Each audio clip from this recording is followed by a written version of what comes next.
السلام علیکم ورحمۃ اللہ وبرکاتہ۔ نحمدہ ونصلی ونسلم علی حبیبہ الکریم الامین العزیز الرؤوف الرحیم وعلی آلہ واصحابہ الافضلین الاکرمین اجمعین، اما بعد فاعوذ باللہ من الشیطان الرجیم، بسم اللہ الرحمن الرحیم۔ وَلَسَوْفَ يُعْطِيكَ رَبُّكَ فَتَرْضَىٰ، صدق اللہ العظیم۔ حصول برکت کے لیے درود شریف پڑھ لیجیے۔ اللہم صل علی سیدنا و شفیعنا و حبیبنا و مولانا محمد وعلی الجود والکرم وعلی آلہ الکرام وابنہ الکریم وعلی واصحابہ وبارک وسلم صلی اللہ تعالی علیہ وسلم۔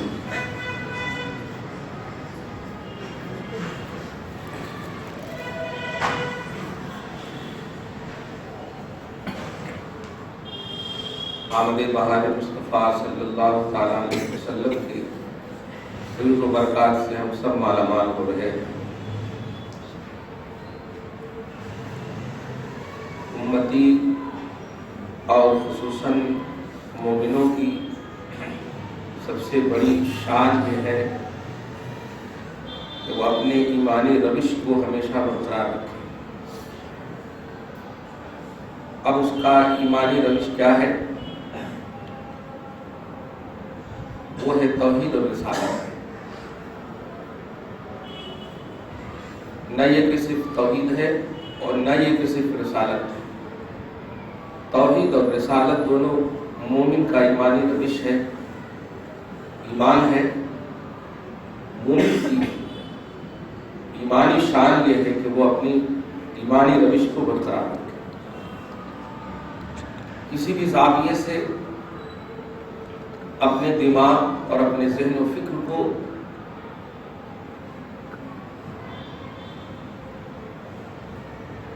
ایمانی روش کے خلاف جانے نہ دیں۔ اس کی منظر کشی تاجدار انبیاء محمد رسول اللہ صلی اللہ تعالی علیہ وسلم نے اس طرح فرمائی: لا یؤمن احدکم حتی یکون ہواہ تبعا لما جئت بہ۔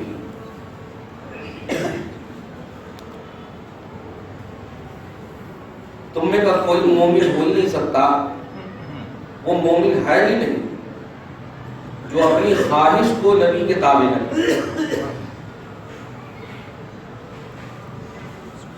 یہ وہ بات ہے جو اشرف المخلوقات کو اشرف المخلوقات ہونے کا احساس دلاتا ہے۔ تاجدار انبیاء کے تابع ہونا یہ کسی تاجوری سے کم نہیں ہے۔ جو سر پہ رکھنے کو مل جائے نالے پاک حضور تو پھر کہیں گے کہ ہاں تاجدار ہم بھی ہیں۔ نبی کی بارگاہ کی خوشہ چینی، ان کی اتباعیت، ان کی غلامی، ان کے تابع ہونا یہ کسی تاجوری سے کم نہیں۔ آج کی تاریخ میں آپ مکہ اور مدینہ میں جائیں، کروڑوں اربوں ملینوں پیسے رکھنے والے، لیکن آپ دیکھیں کہ جہاں چپل چھوڑتے ہیں حجاج کرام وہاں سوئے رہتے ہیں، وہاں پڑے رہتے ہیں اپنے استاذ جلالت العلم کے ساتھ۔ میں جب جا رہا تھا تو سوئے ہوئے شخصوں کا انٹروڈکشن کرائی کہ یہ جتنے بھی لوگ سوئے ہوئے ہیں مدینہ کے گلی کوچوں میں یا چپل رکھنے کی جگہوں میں، تم جانتے ہو یہ کون لوگ ہیں؟ یہ وہ لوگ ہیں کہ ان کے جیب میں دیکھو گے تو لاکھوں روپے ہوں گے۔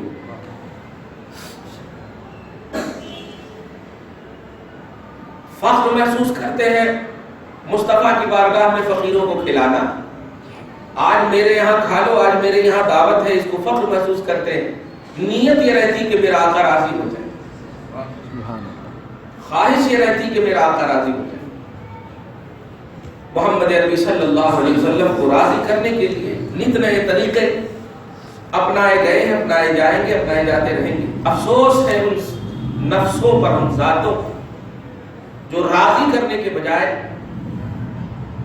ناراض کرتے ہیں۔ اپوز جانے کا مطلب ہی ہے کہ ناراض کر رہے ہیں، مخالفت کا مطلب ہی ہے ناراض کر رہے ہیں۔ راضی کرنے کے لیے جتنے حربے ہوتے ہیں ممکنات میں وہ سب اپنائے جاتے ہیں، اور اللہ پاک نے یہی چاہا ہے میرے حبیب کو راضی کرو۔ آپ کو طور طریقہ نہیں بتایا کہ کیسے راضی کرنا، راضی کرو بس، اور ایمانی شان بتایا، اللہ و رسولہ احق ان یرضوہ ان کانوا مومنین، اگر مومن ہو ایمان رکھتے ہو تو میرے حبیب کو راضی کرو، یہ ہے تمہارے ایمان کی علامت اور ایمان کی شان۔ طریقہ نہیں بتایا، عام انداز میں بتا دیا، نبی کو راضی کرو۔ صحابہ کرام کی زندگیوں کو آپ جب دیکھیں گے شروع سے لے کے آخر تک، سب سے پہلے جو ایمان لائے وہ بھی، سب سے لاسٹ میں جو ایمان لائے وہ بھی، ان کی زندگیوں کا سب سے بڑا تمہیں امتیاز کیا تھا بتاؤ؟ کہ وہ اپنی ذات اور اپنی بات دونوں کو نبی کے تابع کیے ہوئے تھے۔ اور کیسے تابع کیے ہوئے تھے؟ وہ جو بھی کرتے تھے اس کیے کی مقبولیت کی سند نبی کو سمجھتے،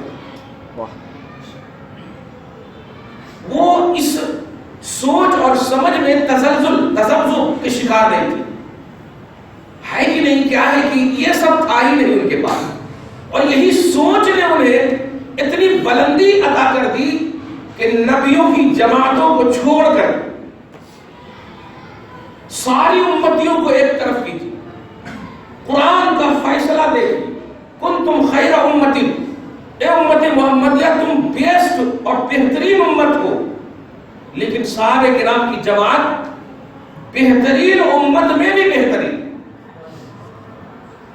آپ ساری امتوں میں بہتر ہیں، آدم سے لے کے عیسیٰ تک جتنی بھی امت آئی ان تمام میں آپ افضل ہو، اور آپ میں افضل صحابہ کرام کی جماعت ہے۔ گویا کائنات میں نبیوں کے بعد سب میں افضل صحابہ کی جماعت ہے، اور اس افضلیت کی وجہ صرف محمد عربی صلی اللہ علیہ وسلم کو اپنا بیسٹ آئیڈیل مانا، اپنا ہر مہوا، ہر ملجا، ہر پہلو میں مرکز و امید اور مرکز محور امید ماننا، مرکز بھی ماننا، امید بھی ماننا، امید کی آواز گاہ بھی ماننا۔ قرآن پاک کے اس تصور سے آپ ذرا توجہ سے سنیں، کیا کوئی بھی شخص، دیکھو تھوڑا محبت والے شخص سے مخاطب، کوئی بھی شخص یہ سوچ سکتا ہے کہ کوئی بھی صحابی گنہگار ہے؟ تحقیق اپنی جگہ پر سوچ سکتا ہے، بول کیا اچھا بولیے تو غوث اعظم گنہگار ہے، ایسا کبھی غوث اعظم رضی اللہ عنہ وہ بولتے ہو یا غوث اعظم گنہگار ہے ایسا بولتے ہیں؟ علمی تحقیق اپنی جگہ پر، معصوم صرف انبیاء کرام کی جماعت ہے، فرشتے کی، یہ عقیدہ ہے اور یہی حقیقت ہے، لیکن کیا کسی کو غوثیت، کسی کو قطبیت، کسی کو ولایت اللہ تبارک و تعالیٰ کا اس لیے دیتا ہے کہ وہ گنہگار ہے؟ نہیں، اس کو گناہ سے پاک کرنے کے بعد ہی یہ منصب ملتا ہے، صحیح ہے؟ جب گناہ معاف کر دیتا ہے تو غوثیت کا درجہ، قطبیت کا درجہ، ولایت کا درجہ، صحیح ہے کہ نہیں؟ کیونکہ وہ پھر مرکز شفاعت بنتے، وہ مرکز شفاعت بنتے۔ حدیث ترمذی میں ہے کہ یشفع للناس یوم القیامت ثلاث، کہ لوگوں کی شفاعت قیامت کے دن تین لوگ کریں، الانبیاء ثم الشہداء ثم العلماء، انبیاء کریں گے، شہداء کریں گے، علماء کریں گے۔ اب آپ جو خود گنہگار ہوں گے وہ شفاعت کیا کریں گے؟ یہ صاف بات ہے۔ اس کا مطلب آپ کو ماننا پڑے گا کہ اللہ پاک کے رسول نے جو فرمایا یہ بالکل گناہوں سے پاک کرنے بھی ہوں، تاکہ یہ جب پیش کرے تو ان کو نہ کہا جائے اپنی خبر لو، ان کو نہ کہا جائے کہ آپ کس کی ریکویسٹ کرنے آئے ہو، گناہگاروں کی، ظاہر کفر و شرک کی تو ریکویسٹ ہوگی نہیں، گناہ ہی کی ہوگی۔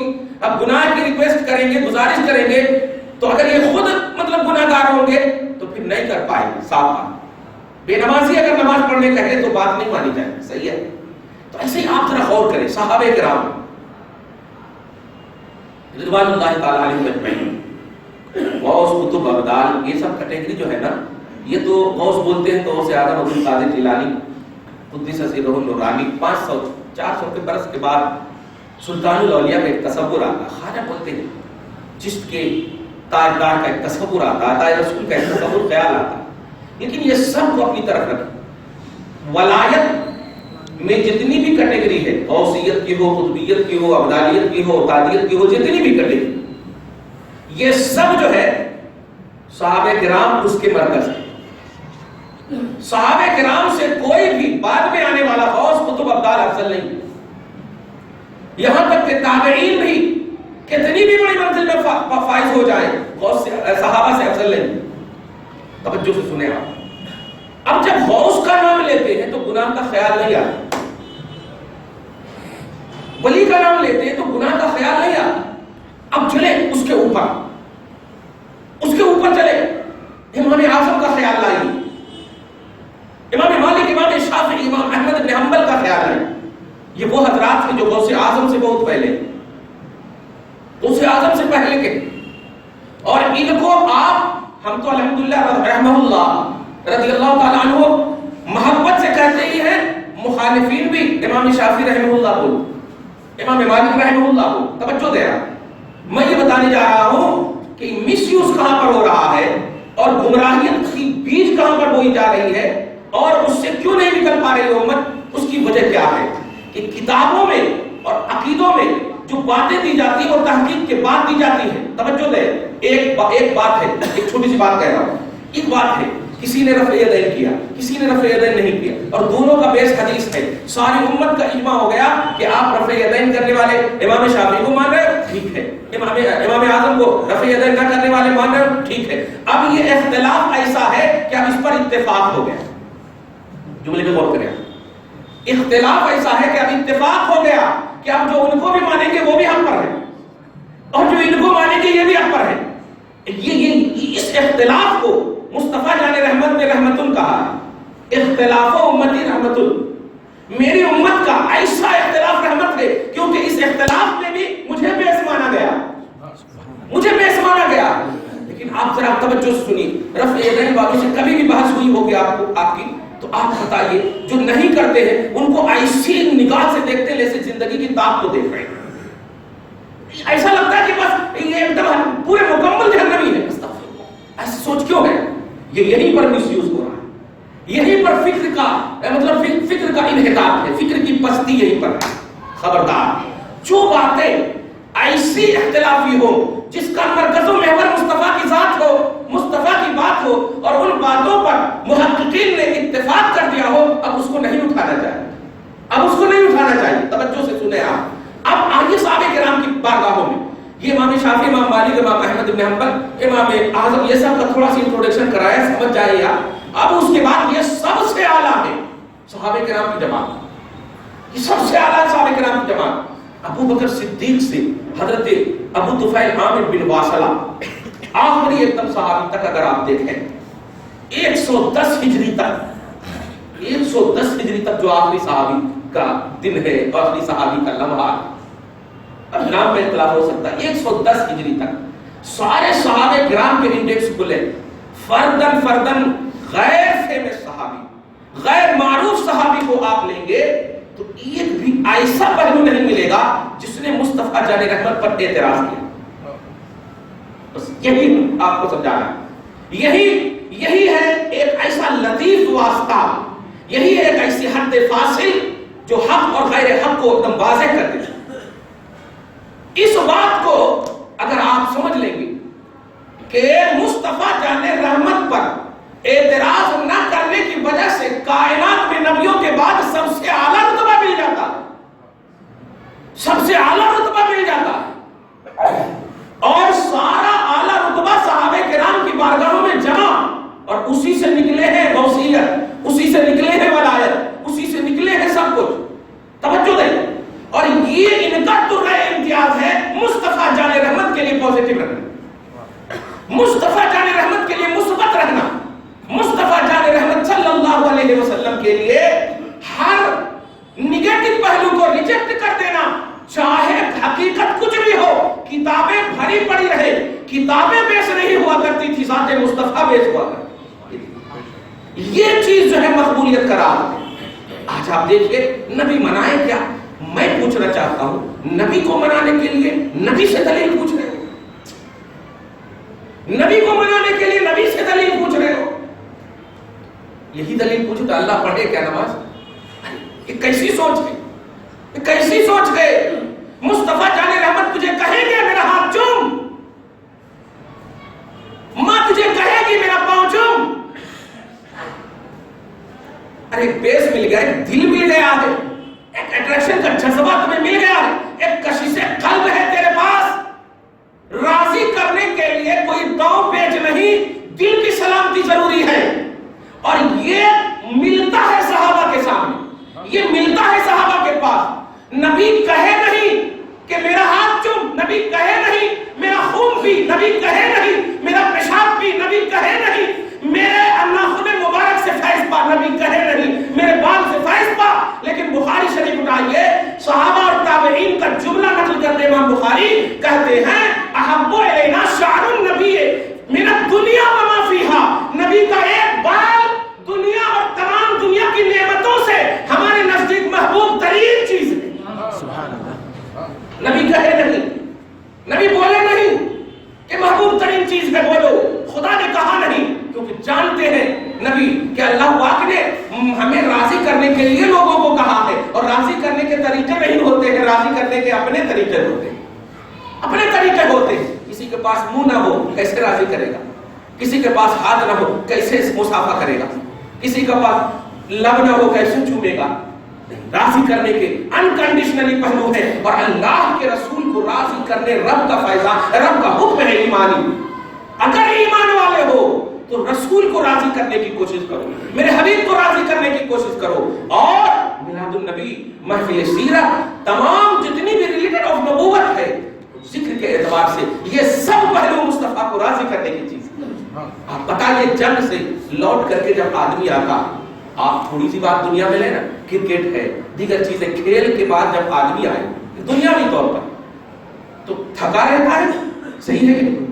اب ایسے وقت میں کوئی مطلب محفل سجانے کی فکر کرے گا؟ غزوہ تبوک ہے، سن 11 یا 10 ہجری کی بات ہے، آخری غزوہ جو اپوزیشن نہیں آئے ایسے ہی جیت کر آ گئے. بڑی تنگی کے زمانے میں پارہ نمبر 11 کے سیکنڈ پیج میں آپ دیکھیں گے پورا ڈیٹیل ہے اس کے. کچھ جملہ دینے جا رہا ہوں، توجہ سنیں. غزوہ تبوک سے لوٹے اور لوٹ کر کے مصطفیٰ جان رحمت صلی اللہ علیہ وسلم رات ہو جاتی ہے، ایک جگہ خیمہ زن ہونا چاہتے ہیں اور ہو گئے، پڑاؤ ڈال دیں. صحابہ کرام غور کریں کتنا حسین موقع تھا آرام کرنے کا. صحیح ہے بھائی، تھک آئے جنگ سے، اور اسرت کہا گیا، تنگی، مشقتیں، پریشانی کے عالم میں لوٹ کر آ رہے ہیں. ایسے عالم میں تو اور بھی سو جانا چاہیے، اور بھی سو جانا چاہیے. لیکن حضرت عباس یا حضرت عبداللہ ابن عباس بارگاہ رسالت میں آ کر عرض کرتے ہیں یا رسول اللہ، ہم سب کی خواہش ہے کہ ہم آپ کی میلاد کا جشن یہاں پر محفل سجائیں. ابن کثیر تفسیر وغیرہ کے حوالے سے بولو، البدایہ والنہایہ اس سب میں مفصلاً اس کا تذکرہ ہے. تو آقا علیہ الصلوۃ والسلام کہنا چاہیے یہ کیا ہے؟ جنگل میں محفل میلاد، جنگل میں میرا تذکرہ، یہ کیا ہے؟ بولتے ہیں دیوانگی. کیا ہے دیوانگی؟ یہ کیا ہے؟ میرے آقا نے کہا ٹھیک ہے اجازت. وہیں پر پڑھنے لگے اور ایسے سب اشعار پڑھے کہ ہم نہیں ٹائم نہیں ہے، اتنے لمبے اشعار پڑھے. 2 شعر سے پڑھو.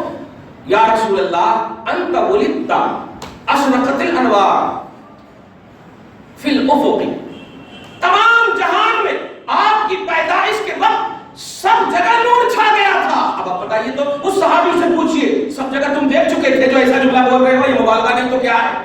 اور نبی کو بھی فتویٰ لگانا چاہیے نا، یہ کیسا مبالغہ ہے؟ تم تو ہمارے پاس رہتے ہو، مکہ مدینہ تک تیری پیر پہنچ گئے، یا رسائی ہے، آفاق تک کہاں تیری پہنچ ہے. لیکن جانتے ہیں کہ اس جملے میں مصطفیٰ کی خوشنودی ڈھونڈ رہے ہیں، نبی کی خوشی ڈھونڈ رہے ہیں. مصطفیٰ نے بھی سند دے دیا ہے، مسکرا دی.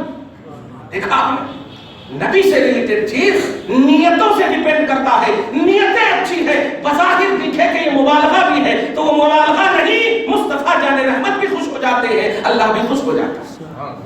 یہ پہلو ہوتا تھا صحابہ کرام کا نبی کو راضی کرنے کے لیے. توجہ دے، رسول اللہ صلی اللہ علیہ وسلم نے صلح حدیبیہ کے حسین موقع سے اپوزیشن میں اور مصطفیٰ جان رحمت میں صلی اللہ علیہ وسلم معاہدے ہوئے. کتنے پوائنٹ سے ہیں؟ 64 تقریباً پوائنٹ سے ہیں، بہت سارے پوائنٹ سے ہیں، لیکن ان میں ایک اہم پوائنٹ پر بڑی بحث چل رہی تھی. صحابہ کرام بھی رضوان اللہ تعالیٰ علیہ اجمعین مصطفیٰ جان کے سامنے لکھا گیا میں محمد رسول اللہ ادھر سے لکھا گیا. تو وہ سامنے میں ابو سفیان اپوزیشن اس وقت ایمان نہیں لائے. انہوں نے کہا کہ اگر ہم آپ کو اللہ کا رسول مان لیتے تو پھر یہ شرط بنانے کی ماننے کی ضرورت کیا تھی, معاہدے کی ضرورت کیا تھی. توجہ سے سنیے گا اور ایمان تازہ کیجیے. دنیا کی ہر صحیح کتاب میں, سیاہ ستہ صرف نہیں, دنیا کی ہر صحیح کتاب میں یہ حدیث بات موجود ہے, مذکور ہے. نبی صلی اللہ علیہ وسلم کوئی مزاحمت نہیں کی, لیکن جذبہ کیسا بھانپتے ہیں رسول غلاموں کا.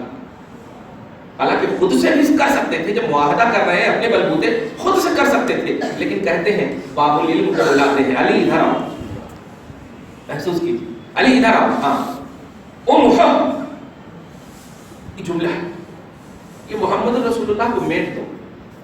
یہ جملہ سنیے, محمد رسول اللہ کو میٹ دو. محمد میم ہا واو میٹنے کو کہتے ہیں. تو اب رسول کا حکم ہے کہ نہیں, آرڈر ہے رسول کا, ماننا چاہیے کہ نہیں. رسول کا آرڈر نہیں مانیں گے تو گئے کام سے, صحیح ہے, لیکن مقصد سمجھیے گا, آرڈر کا مقصد بھی سمجھیے گا. علی کہتے ہیں, عربی کا جملہ سنیے, لا امحوک ابدا یا رسول اللہ, لا امحوک ابدا یا رسول اللہ, آقا میں آپ کو ہرگز نہیں میٹ سکتا. ارے علی, نبی آرڈر کر رہے ہیں, میٹ دو نا. یہ ہے کتابوں کی دنیا دیکھنے والے سمجھیں, فرمان مصطفیٰ میں رضائے مصطفیٰ نہیں ہے تو فرمان بھی قبولیت کے درجے میں نہیں آتا. فرمان مصطفیٰ میں بھی مصطفیٰ کی رضا ڈھونڈو. فرمان ہے علی کو میٹ دو, لیکن جانتے ہیں کہ میٹنے میں علی ناراض ہو جائیں گے. نبی محمد کا نام تم نے میٹ دیا نہیں, اور نہیں میٹیں گے تو نبی راضی ہو جائیں گے, نبی راضی ہو جائیں گے. یہ مقصد ہوتا تھا. امت پوچھتی ہے کہاں ہے قرآن میں, کہاں ہے حدیث میں. یہ ہے قرآن اور حدیث کے پہلو, یہ ہے حدیث کا پیمانہ کہ نبی کہہ رہے ہیں میٹو, علی کہہ رہے ہیں نہیں میٹوں گا, اور رب اسد اللہ کا لقب نازل فرماتا. رد کا لقب نازل نہیں فرماتا کہ تم جاؤ ریجیکٹ ہو گئے نبی کو نہیں مان کر کے, نہیں. مقصد مولا کا بھی جانتا ہے, مولا کا مولا مقصد جانتا ہے. علی کا مقصد مولا جانتا ہے کہ علی کو مقصد کیا ہے, نبی کو راضی کرنا. آپ بخاری شریف کی مشہور روایت سنیں, حضرت سیدنا ابو بکر صدیق, حضرت عائشہ صدیقہ رضی اللہ تعالی عنہا, طیبہ طاہرہ پاکیزہ عفت مآب, محسنہ انسانیت, خصوصاً محسنہ اہل سنت. اہل سنت پر بہت بڑا احسان. نبی صلی اللہ علیہ وسلم نے کہا عائشہ طبیعت صحیح نہیں ہے, جاؤ ابو بکر کو کہہ دو, جاؤ ابو بکر کو کہہ دو فصل بالناس, وہ لوگوں کی نماز پڑھائے. نماز پڑھانے کا آرڈر کر دیا, حکم دے دیا. حضرت عائشہ صدیقہ, یا رسول اللہ, توجہ سے سنیے گا, یا رسول اللہ ابو جان جو ہے بڑے رقیق القلب ہیں, وہ آپ کی جگہ میں نہیں کھڑے ہو سکیں گے. غور کریں آپ, بڑے رقیق القلب ہیں, وہ آپ کی جگہ میں نہیں کھڑے ہو سکیں گے. تو نبی نے کہا جاؤ, دوبارہ کہا, تیسری مرتبہ کہا جاؤ. اب دیکھا جمال میں جلال دیکھا تو حضرت حفصہ کے پاس آتی, میں نہیں ہوگا, تم جا کر کے بول. تو سن لیا مصطفیٰ نے, کہا ان کن صواحب یوسف, تم لوگ یوسف کی سہیلیاں معلوم ہوتی ہو, یوسف کی سہیلیاں معلوم ہوتی ہو. خیر فتوی نہیں دیا نبی نے.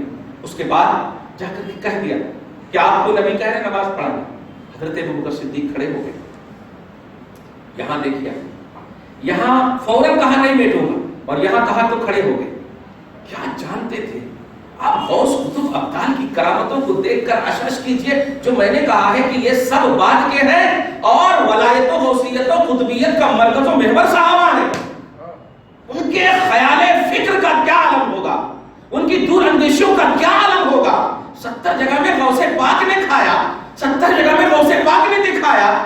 غوث سے بھی جب وہ اعلیٰ ہے, ظاہر نہیں کیے, یہی سب سے بڑا ظہور ہے کہ سمجھو جب ادنا میں یہ کمال ہے تو اعلیٰ کا معاملہ کیا ہوگا. خالی بولو نہیں کہ اس بار کا جب عالم ہے تو اس بار کا عالم کیا ہوگا. توجہ سے سنیں. ابو بکر صدیق کھڑے ہیں, مصطفیٰ سے رہا نہیں گیا. یہاں توجہ دیجیے, یہاں پر دیکھیے مس یوز کیسے کرتے ہیں. یہ حدیث پیش کرتے ہیں مخالفین اور یہاں پیش کرتے ہوئے دیکھو رسول اللہ سے رہا نہیں کیا, نماز کی خاطر رسول اللہ کہے. یہ بھی ہے مس یوز. یہاں پر نبی صلی اللہ علیہ وسلم نے آرڈر کیا, حضرت ابو بکر صدیق نماز پڑھا رہے ہیں, نبی سے واقعی رہا نہیں کیا, لیکن اس لیے نہیں کہ نماز پڑھنا, کیونکہ شریعت تو ہے کہ بیماری کے عالم میں رخصت ہے. صحیح ہے, بیماری کے عالم میں رخصت ہے. ہمارے قبلہ لوگ مطلب کرسی پہ کیوں پڑھتے ہیں, ان کے پاؤں ہاتھ اچھے رہتے تو کرسی پہ پڑھتے. رخصت ہے, رخصت ہے, تو عذر ہے تو رخصت ہے. یہاں تک کہ اچھا اس رخصت کا پیمانہ بھی دیکھیے, حضرت عباس ایک سائڈ ہے اور حضرت علی ایک سائڈ ہے, اور دونوں کا سہارا لے کر کے ظاہری طور پر سب کو سہارا دینے والے نبی جا رہے ہیں. دونوں کا سہارا لے کر سب کو سہارا دینے والے نبی جا رہے ہیں. یخطان الارض, زمین میں خطوط پڑھتے جا رہے ہیں نبی کے. یہ سب ایسا پیش کریں گے معلوم ہوتا ہے کہ نبی جو ہے ایک دم جنت کے محتاج ہے. امت ایسا پیش کرتی, اس طرح پیش کرتی. نہیں جانتے آپ, افضل البشر ابو بکر نبی کو صرف دیکھنے کی وجہ سے ہے. نبی کا مقام تم کیا سمجھتے ہیں؟ نبی کو صرف دیکھنے کی وجہ سے ہے ایمان کی حالت میں.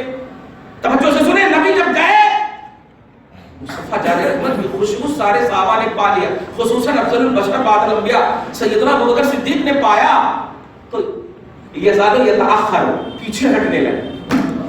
نبی کا اب آرڈر سنی, پہلے بھی آرڈر دیا ہے کہ پڑھاؤ. واہ سبحان اللہ, بڑی محبت سے سنیے گا, مزہ آ جائے گا. فیصلہ اور نتیجہ اپنے سے نکالیے گا. نبی نے کہا ابو بکر پڑھاؤ.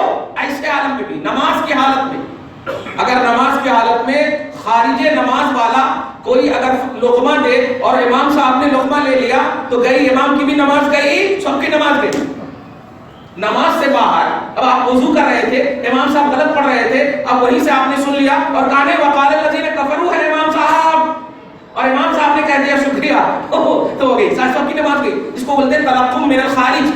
خارج سے لقمہ لینا, باہر سے لقمہ لینا فساد نہیں, باطل ہو جاتی ہے نماز, دہرانا پڑے گا. مصطفیٰ جان رحمت جب پیچھے ابو بکر پیچھے ہٹ رہے تھے, نماز امامت کر رہے ہیں, آرڈر کر رہے ہیں, اشارہ کیا ابو بکر نماز مکمل کرو. خیال مصطفیٰ محسوس کیجیے, پیچھے جب ہٹ رہے ہیں تو یہی تو مکمل خیال ہے. اور نبی کا جب حکم بھی پا رہے ہیں پھر بھی ہٹتے چلے جا رہے ہیں. آقا علیہ الصلوۃ والسلام آگے گئے, ابو بکر صدیق نبی جہاں بیٹھنا چاہ رہے تھے وہاں بیٹھنے نہیں دیے, اپنی جو اصلی جگہ تھی وہیں بیٹھنے دیے. محسوس کیجیے آپ نبی کے پوزیشن کو, عظمت کو. 63 سال تک بس ضرورت ہے, اس کے بعد نہیں. ارے ظاہری طور پر نبی کا حکم پانے کے بعد بھی اگر وہ مقام ظاہری طور پر مل جاتا تو ہٹ جاتے تھے. نہیں, منصب نبوت ایک ہے, عظمت مصطفیٰ منفرد ہے. ابو بکر پیچھے ہٹے, نبی ابو بکر کے سامنے مصلی پر ہے, نبی نے ابو بکر کی امامت کی اور ابو بکر نے سب کی امامت کی. یہ وہ نماز ہے جو دو امام کے پیچھے ہو رہی ہے, اور یہ نماز پر کوئی فتویٰ نہیں بلکہ یہی نماز پر ساری نماز رشک کر رہی ہے, ساری نماز رشک کر رہی ہے. ابو بکر صدیق نبی کی ابتدا میں, سارے صحابہ ابو بکر صدیق کی ابتدا میں جب مکمل ہو گئی نماز تو اب ہم لوگ آپ لوگ کیا ہو فوراً ڈانٹنا شروع کر دیں, امام صاحب کہیں 10 منٹ زیادہ ہو گئے. نبی صلی اللہ علیہ وسلم پوچھتے ہیں یا ابا بکر لماذا یتأخر, اے ابو بکر کیوں تم پیچھے ہو گئے جبکہ میں نے آرڈر کیا تھا, تم کو آرڈر کیا تھا, حکم دیا تھا. مجھے بتائیں وہ لوگ جو صرف کہتے ہیں ہونا تو ہونا ہمارے کو قرآن میں, ہونا تو ہونا ہمارے کو حدیث میں. توجہ سے سنیں, نبی نے کہا میں نے جب آرڈر کیا تو تم نے میرے آرڈر کو فالو کیوں نہیں کیا؟ ابو بکر صدیق جواب دیتے ہیں ما کان لابن ابی قحافہ, حضرت ابو بکر کے والد کا نام ابو قحافہ.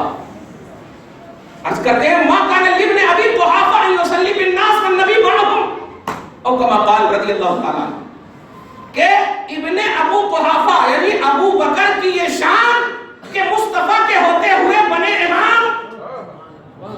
نہیں یا رسول اللہ, مگر یا رسول اللہ تو حکم دیے تھے, بولنا چاہیے نہیں, تم شان وغیرہ اپنی منطق نہ لگاؤ, اپنی عقل نہ دوڑاؤ, کیونکہ امت جو ایسے سوال کر رہی ہے کہاں ہے, کہاں کرے سو ہے, ایسا کہاں کرے ہے, ایسا کہاں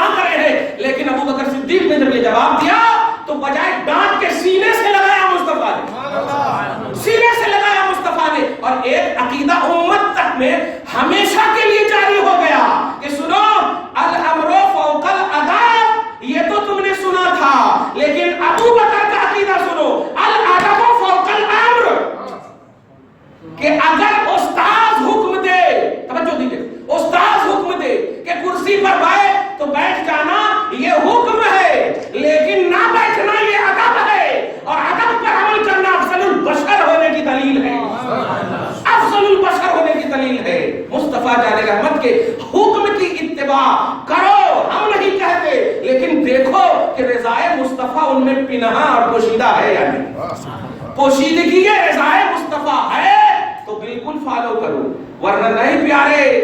پوشیدگی توجہ سے، پوشیدگی رضائے مصطفیٰ، خوشنودی مولا، یہ ہے مقصد توحید، یہ ہے مقصد رسالت۔ درود شریف پڑھی، اللہم صلی اللہ علیہ محمد وعلی آل محمد وبارک وسلم صلی اللہ تعالی علیہ وسلم۔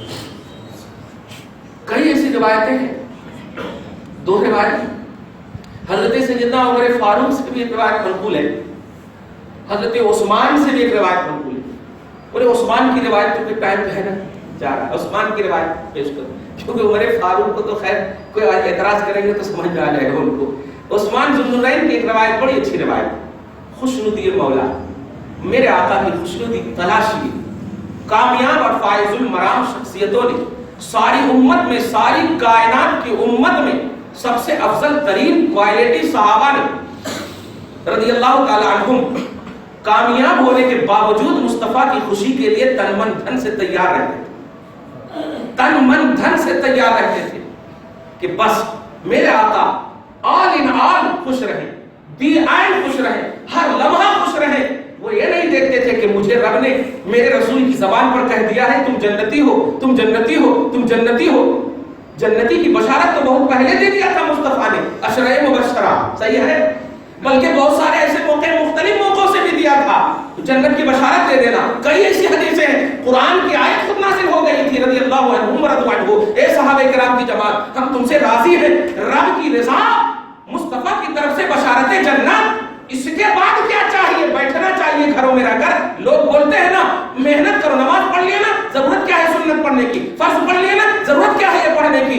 اتنی تمہیں نبی سے تکلیف ہے کہ سنت کا کانٹیکٹ جو ہے مصطفیٰ سے، سنت بولتے ہیں تو نبی سے ریلیٹڈ ہے، لیکن تم نہیں جانتے کہ یہ سنت نبی سے ریلیٹڈ ضرور ہے لفظی طور پر، عبادت تو خدا ہی کی ہوتی ہے، عبادت تو خدا ہی کی ہوتی ہے، فرض کافی ہے۔ کس نے تمہیں یہ تصور دیا ہے کہ فرض کافی ہے؟ کس نے بتایا ہے کہ فرض کافی ہے؟ مصطفیٰ جان رحمت تیرے لیے رات بھر ایک سجدے میں رو رو کر مغفرت کی دعا کرے، کیا وہ فرض تھا نبی پر؟ کیا وہ فرض تھا نبی پر؟ غار حرا میں تیرے لیے دعائیں مغفرت کرے، کیا وہ فرض تھا؟ نہیں، ارے تجھے پسند کرتے تھے، ایسے ہی کچھ تو کر پسند مصطفیٰ کو۔ ہر فرض کو دیکھ کر اگر ادا کرے گا بھگا دیے جاؤ گے بارگاہ خدا بندی سے۔ ایسے اعمال نہیں چاہیے جس میں مصطفیٰ کی رضا نہ ہو، جس میں مصطفیٰ کی خوشنودی نہ ہو۔ عثمان غنی ہے، دعوت کرتے ہیں مصطفیٰ جان رحمت صلی اللہ علیہ وسلم، اور دعوت کرنے کے بعد مصطفیٰ جان رحمت صلی اللہ علیہ وسلم کو اب کے گھر سے لینے کے لیے آ جاتے ہیں اپنے گھر کی طرف۔ آقا علیہ الصلوۃ والسلام تیار ہے جانے کے لیے، اور جب جانے کے لیے تیار ہے تو حضرت عثمان غنی کہتے ہیں آقا آگے چلیں۔ ٹھیک ہے، نبی چل رہے ہیں، سارے صحابہ کرام آزو بازو میں ہیں جتنے کی دعوت تھی۔ حضرت عثمان خاص مصطفیٰ، توجہ دیجیے گا، اب ایسے چل رہے ہیں، ہم محبت سے بولتے ہیں، ہم مثال نہیں، ہم نبی کو بے مثال جانتے ہیں، یہ مثال بھی بے مثال ہے، اس مثال سے ہماری ایک مثال بنے گی انشاءاللہ۔ ہم مصطفیٰ کو بے مثال بے نظیر جانتے ہیں، خالق ہونے میں رب بے مثال ہے، لیسا کمثلہ شیء، اس کے جیسا کوئی نہیں، اور افضل المخلوق ہونے میں محمد عربی بے مثال ہے۔ مصطفیٰ جان رحمت صلی اللہ علیہ وسلم کی صحابی کے توجہ سنیے گا، صحابی کی عظمتوں پر قربان جائیے کہ حضرت عثمان جب نبی قدم جہاں رکھتے ہیں نا، اس قدم پر سیم قدم نہیں رکھتے، اس کے بازو میں قدم رکھتے، اس کے بازو میں قدم رکھتے، توجہ سنیے، اور حرکت کر رہی ہے ہون۔ اچھا نبی صلی اللہ علیہ وسلم سڈنلی نہیں پوچھتے، یہ بھی ایک نقطہ دیکھیے، حضرت عثمان آپ بھی ہمارے ساتھ کوئی اگر چلے اور بات نہ کرے اور مطلب کچھ بولتا رہے تو کیا بک رہے ہیں، کیا بول رہے ہیں آپ، ایسا پوچھ لیں گے نا، تو حضرت عثمان جو ایسے ہی بول رہے تھے اپنی زبان سے، تو نبی صلی اللہ علیہ وسلم فوراً پوچھنا چاہیے، لیکن نہیں، جب قریب ہو گئے گھر کے تب پوچھے، جانتے تھے کہ فوراً پوچھ لوں گا تو بھول جائیں گے یا شرما جائیں گے۔ محسوس کیجئے گا رضائے مصطفیٰ اور رضائے صحابیہ دونوں کو، محبت کا عنوان دیکھیے۔ آقا علیہ الصلوۃ والسلام جب قریب ہو گئے عثمان غنی گھر کے تو پوچھتے ہیں عثمان کیا کر رہے ہو، حالانکہ جانتے ہیں سب مصطفیٰ، تب تو آخر میں پوچھ رہے ہیں۔ آقا نے جب پوچھا حضرت عثمان نے کہا آپ گھر تشریف لے جائیے بتاتا ہوں، دیکھیے گا وہ ایک دم تسبیح کے دانے کی طرح ایک دم بالکل انگلی کو ایسے ایسے کر بھی رہے تھے اور گن بھی رہے تھے۔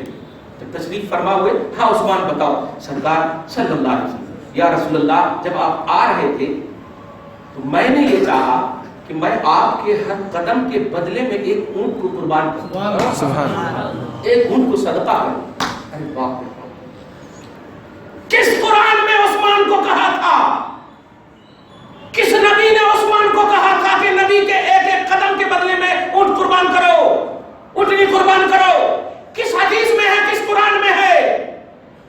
صرف 50,000 روپیہ بھی نہیں، 10,000 روپیہ اگر خرچ کر رہے ہیں میلاد النبی کے کھلانے پر تو بدعت کا فتویٰ لگا رہی ہے امت. ارے شرم کر. کن کو جواب دو گیا؟ عثمان غنی نے جب کہا یا رسول اللہ ایسا کرنا چاہتا ہوں تو نبی نے، توجہ سنیے، نبی نے یہ نہیں کہا کہ یہ بدعت کر رہے ہو. نبی خوش ہو گئے اور دعائیں دی. آج امت کا ہر فرد عثمان کو صرف رضی اللہ عنہ نہیں، عثمان کو غنی کہتا ہے. غنی کہتا ہے. یہ غنی خدا کی شان ہے. توجہ سنیے، یہ خدا کی شان ہے. جب خدا اپنا کسی کو بنا لیتا ہے تو اس کا سبب مصطفیٰ کا قدم بناتا ہے. مصطفیٰ کا قدم بناتا ہے. قدم مصطفیٰ کی برکت سے عثمان کو غنی بنا دیا. یہ ہے فیضان، اور یہ ہے فیضان قرآن، یہ ہے فیضان حدیث کہ ایگزیکٹ قرآن اور حدیث کو دیکھو گے تباہی آئے گی.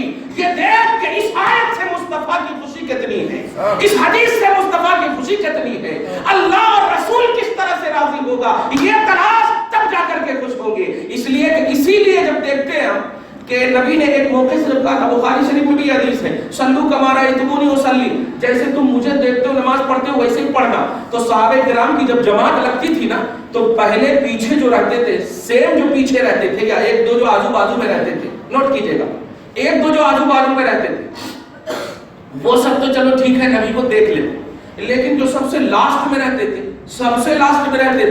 مصطفیٰ جان رحمت جب ہاتھ باندھتے تھے تو پہلے مصطفیٰ کو دیکھتے تھے کہ کیسے باندھے. مصطفیٰ جان رحمت جب رکوع میں جاتے تھے تو باندھنے سے پہلے دیکھتے تھے کہ رکوع کیسے کر رہے ہیں.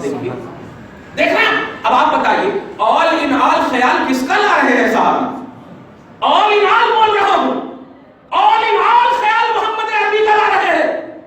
سجدے میں جا رہے ہیں نبی تو اللہ اکبر کہنے سے پہلے دیکھتے تھے حیات مصطفیٰ کیا بنی ہے، مصطفیٰ سجدے میں کیسے ہیں. یہ ہوتا تھا کنسپٹ عبادت کا.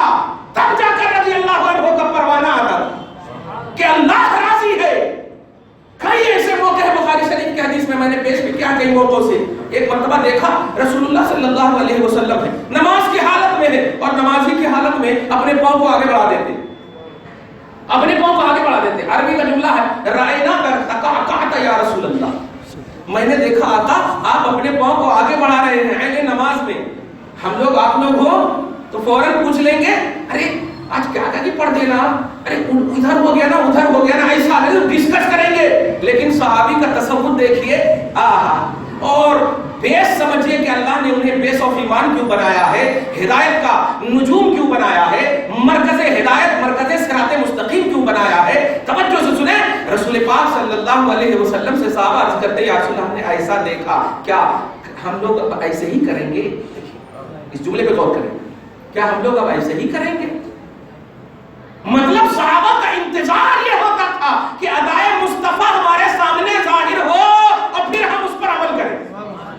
یہ جذبہ ہوتا تھا. لیکن اس جذبے کو مس یوز کیا کریں گے؟ لوگ نماز نہیں پڑھ رہے، لوگ یہ نہیں کر رہے، لیکن یہ وہ نہیں جانتے کہ اس جذبے میں نبی کی رضا پوشیدہ ہے، نبی کی خوشنودی پوشیدہ ہے. اپنا پرسنل لائف ریکارڈ کرنا مقصود نہیں ہے. وہ تو ابو بکر فی الجنہ سے ہو چکا ہے، وہ رضی اللہ عنہم ورضوا عنہ سے ہو چکا.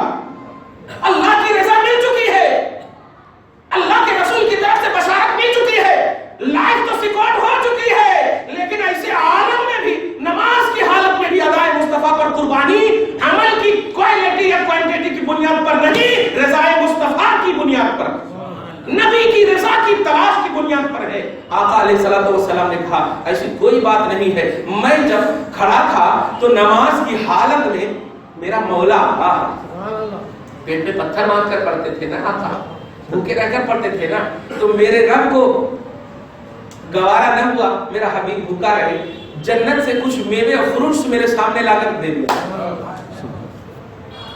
جنت لا کر کے دے دیا، اور وہ میں فروٹ سے لینے کے لیے اپنے قدم کو بڑھا رہا تھا کہ تم لوگ یاد آ گئے، میری امت یاد آ گئی. ایسا کیسے ہو سکتا ہے کہ آقا کھائے اور امت ہی نہ کھائے، اس لیے میں نے چھوڑ دیا. جملے پہ غور کریں. یہ ہے بیس صحابہ کرام کی مقبولیت، صحابہ کرام کی رضوانیت، صحابہ کرام کی خوشنودیت اور صحابہ کرام کی اللہ کی بارگاہ میں محبوبیت کا. یہ ہے راز کہ ہر زاویے سے نبی صلی اللہ علیہ وسلم یہ انتظار نہیں کرتے کہ نبی نے کیا کہا ہے، نبی نے کیا کیا ہے، بلکہ یہ انتظار کرتے تھے کہ اس کہنے میں نبی کی رضا ہے یا نبی کی خوشنودی ہے یا نہیں. یہی وجہ ہے کہ ایک مرتبہ ایسا ہوا کہ کچھ صحابہ کرام مصطفیٰ کے دروازے پر کھڑے ہو کر آواز دے رہے ہیں. دھیان دیجئے، صحابہ کرام مصطفیٰ کے دروازے پر، حجرات کا لفظ ہے، دروازے پر، اور اسی مطلب اسی لفظ کی اور اسی پس منظر کی بنیاد پر عظمت رسالت کا چرچا مولا کس طرح چاہتا ہے، اسی پس منظر کی بنیاد پر کہ جو صحابہ کرام دروازے مصطفیٰ پر آواز دے رہے تھے، نبی کو تکلیف ہو رہی، نبی کو تکلیف ہو رہی تھی. ابھی اگر آپ کو بار بار کوئی فون کرنے سے تکلیف ہوتی ہے، اگر نہ اٹھائے تو ہے. اب گھر میں ہے مصطفیٰ، اس کا مطلب یہ کہ مصطفیٰ جان رحمت امتی کے لیے تشریف لائے ہیں، لیکن جب گھر میں ہے تو کچھ تو بات ہے، گھر میں ہے، چاہیے تھا کہ ویٹ کرے. رضا کہتی تھی، خوشنودی کہتی تھی کہ انتظار کرے. صحیح ہے، خوشنودی کہتی تھی کہ نہیں، نبی تو ہے ہی ہمارے لیے، وہ تو آئیں گے ہی ہمارے لیے، وہ تو آئیں گے ہی ہمارے لیے، وہ آئے یہاں ہمارے لیے، بنے تو جہاں ہمارے لیے. توجہ سے سنیں، مصطفیٰ جان رحمت کو آواز دے دیا. قرآن اس پس منظر کو اس طرح پیش کرتا ہے سورہ حجرات کی آیت نمبر 5 میں، ان الذین ینادونک من وراء الحجرات. اے میرے حبیب، جو ورائے حجرات، آپ کے گھر کے، آپ کی کھڑکی سے باہر سے جو آپ کو ندا کر رہے ہیں، آواز دے رہے ہیں، اکثرهم لا یعقلون، وہ اکثر جو ہے عقل نہیں رکھتے. پوائنٹ نوٹ کیجئے نا. باپ رے باپ، وہ صحابی جو مصطفیٰ کی ہواؤں تک کو خریدنا اپنی معراج سمجھتے تھے. ریلیٹڈ آف نبوت جو بھی چیز ہوتی تھی وہ اپنے لیے مقصد مطلب علو کا مقصد سمجھتے تھے. لیکن اللہ پاک کہہ رہا ہے کہ عقل نہیں رکھتے. کیوں؟ اس لیے کہ ہم نے تو آپ کو عالمین کے لیے رحمت بنا کر بھیجا، تو تھوڑا انتظار کر لیتے تو اچھا تھا. چنانچہ قرآن کہتا وَلَوْ أَنَّهُمْ صَبَرُوا حَتَّى تَخْرُجَ إِلَيْهِمْ لَكَانَ خَيْرًا لَهُمْ. کاش یہ سب انتظار کر لیتے، صبر کر لیتے، یہاں تک کہ آپ ان میں نکل کر آئیں، لکانا خیر لہم، تو ان کے لیے بہتر تھا. واللہ غفور الرحیم. لیکن میں جانتا ہوں کہ ان کی نیت میں فتور نہیں تھا. جملے پہ غور کریں، ان کی نیت میں فتور نہیں تھا. یہ انتظار کرنے کے مطلب یہ کہ عالم میں نہیں تھے، اس لیے آپ کو آواز دے دیا. تو پہلی آیت نے مصطفیٰ کو بے ادبی سے پکارنے والے کے لیے فتویٰ دیا، اور دوسری آیت نے نیت کو متعین کیا کہ اے انسان، مصطفیٰ کے لیے اگر حسن نیت کے ساتھ تیرا عمل سرزد ہو، اگر وہ عمل قرآن اور حدیث کے خلاف بھی ہو، تو اللہ پاک بخشنے والا ہے، اللہ پاک رحم فرمانے والا. دیکھا قرآن نے یہ تصور دیا وَلَوْ أَنَّهُمْ صَبَرُوا حَتَّى تَخْرُجَ إِلَيْهِمْ لَكَانَ خَيْرًا لَهُمْ. اس لیے کسی نے اگر عرش لگا کر کے گھوما ہے جو اس میں، کسی نے اگر چلا چلی کیا ہے، تو یہ مت دیکھ کہ وہ چلا چلی بدعت سمجھ کر کر رہا ہے، یہ دیکھ کہ نبی کے نام پر کر رہا ہے، نبی کی خوشی کے لیے کر رہا ہے. اللہ اسے معاف کرنے والا ہے، اللہ اسے بخشنے والا ہے. تم فتویٰ لگاؤ گے تو رضا مصطفیٰ میں آ کر افیکٹڈ بن رہے ہو. نہیں، رضا مصطفیٰ میں آپ آ کر انٹرسٹڈ بنو، آپ آ کر کے خوشیوں کے ساتھ مصطفیٰ کی رضا کی محفلوں میں اور جلسے جلوس میں شریک ہو. یہ اللہ تعالیٰ چاہتا ہے. بظاہر قرآن میں بھی نہیں، بظاہر حدیث میں بھی نہیں. میں اس حدیث کو جب بھی پیش کر مطلب پڑھتا ہوں، باتیں کھل جاتی ہیں، جینا گوارا نہیں کرتا کہ نہیں اب چاہیے ایسی زندگی. کون سی حدیث تھی؟ مصطفیٰ جان رحمت ہے، صلح حدیبیہ کا عظیم مقام ہے، بڑا افسوس ہوتا ہے. آپ بھی جاؤ گے انشاءاللہ اس مقام پر ضرور جانا. ہاں ضرور جانا. حدیبیہ کے موقع پر میں جب نماز پڑھ رہا تھا، نماز سے 2 رکعت نماز پڑھ رہا تھا، تو کہہ رہے ہیں کہ یہ بدعت ہے. میں نے ان کو کہا اگر بدعت ہے تو لایا کہیں کو بایا بدعت ہے تو لایا کہیں کو، مطلب تیری ٹیکسی کا پیسہ کرایہ دے رہا ہوں، یہ سنت ہے، اور یہاں اگر 2 رکعت اللہ کے لیے نماز پڑھ رہا ہوں تو بدعت. لیکن میں نے کہا قال النبی صلی اللہ علیہ وسلم جعلت للارض مسجدا و طہورا. امت محمدیہ کو یہ احساس حاصل ہے، سن عام حدیث کی بنیاد